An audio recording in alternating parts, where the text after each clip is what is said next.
నిన్న మా మిత్రుడు రాజేందర్ రెడ్డి గారు ఒక సవాల్ విసిరడం జరిగింది. మిత్రుడు అంటే ఆయన కోపం వస్తుంది. మొన్న కూడా నేను మిత్రుడని సంబోధిస్తుంటే వెకిలి మాటలతోని వెకిలి చేష్టలతోని ఒక నిక్నేమ్తో పిలుస్తున్నాడు. ఇది ఏం సంస్కృతి, ఏం సాంప్రదాయం? రాబోయే తరాలకు నువ్వు ఏం చెప్పబోతున్నావు నాయన రాజేంద్ర? మీడియా ద్వారా మీ కాంగ్రెస్ శ్రేణులందరినీ కూడా నేను డిమాండ్ చేస్తున్నా. నేను గతంలో శాసనసభ్యుని 3 సార్లు గెలిచిన. నాకన్నా ముందు ధర్మన్న గెలిచిండు, రంగారావు గారు గెలిచిండ్రు, కీర్తి చేసులు సత్యనారాయణ గారు గెలిచిండ్రు. ఎప్పుడు కూడా వెకిలి మాటలు వెకిలి చేష్టలు చేయలేదు. నా 18 ఏళ్ళ రాజకీయ ప్రజాప్రతినిధి ప్రస్థానంలో నేను ప్రతిపక్ష నాయకుల మీద ఎక్కడ కూడా వెకిలి మాటలు మాట్లాడలేదు. ఇదే అభివృద్ధి కోసము అనేక పార్టీల కార్పొరేటర్లతో నాయకులతో చర్చించి వారి సమక్షంలోనే అనేక కార్యక్రమాలు చేయటం జరిగింది. ఈరోజు నా దమ్ము గురించి నా మిత్రుడు మాట్లాడుతుండు. నాయనా, నా దమ్ము నీ దమ్ము సమైక్య రాష్ట్రంలో తేలిపోయింది.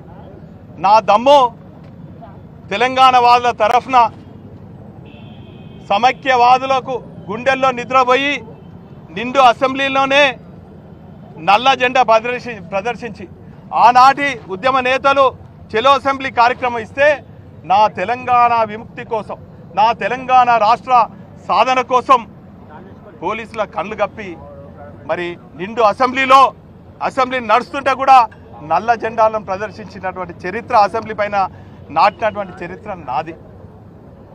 నాయనా, నీ చరిత్ర ఏంది మరొకసారి చెప్పన్నా? ఇంకా ఫోటోలు ఉన్నాయి.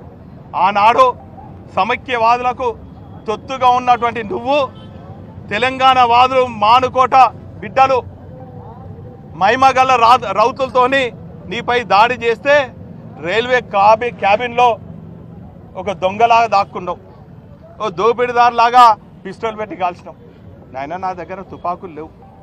ప్రజలే నా బలం, ప్రజా సమస్యలే నా కార్యక్రమాలు, ప్రజా సమస్యల పరిష్కారమే నా జీవిత లక్ష్యం, ప్రజల ఆకాంక్ష మేరకే పనిచేయటం నా నిత్య జీవిత కార్యక్రమం.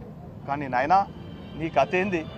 నిన్నగాక మొన్న అడ్డిమారుగుడ్డి దెబ్బలో గెలిచి 7-8 నెలలు కాలే ఇది నేనే చేసిన అంటావు, అది నేనే చేసిన అంటావు.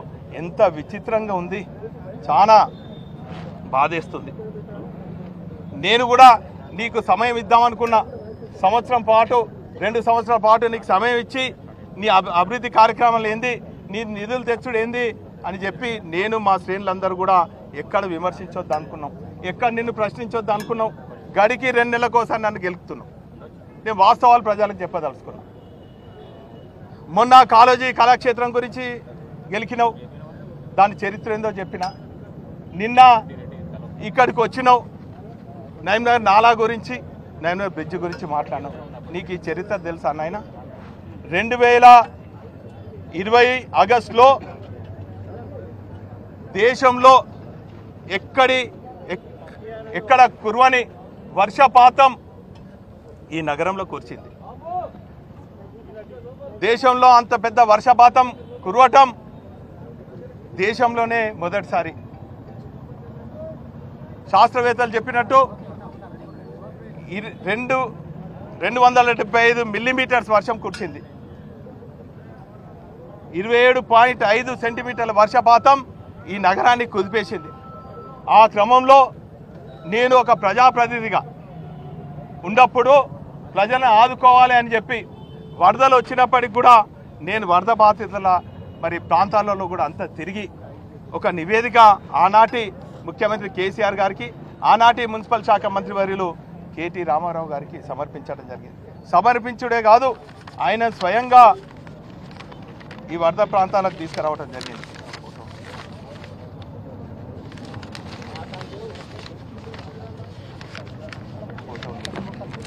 ఆ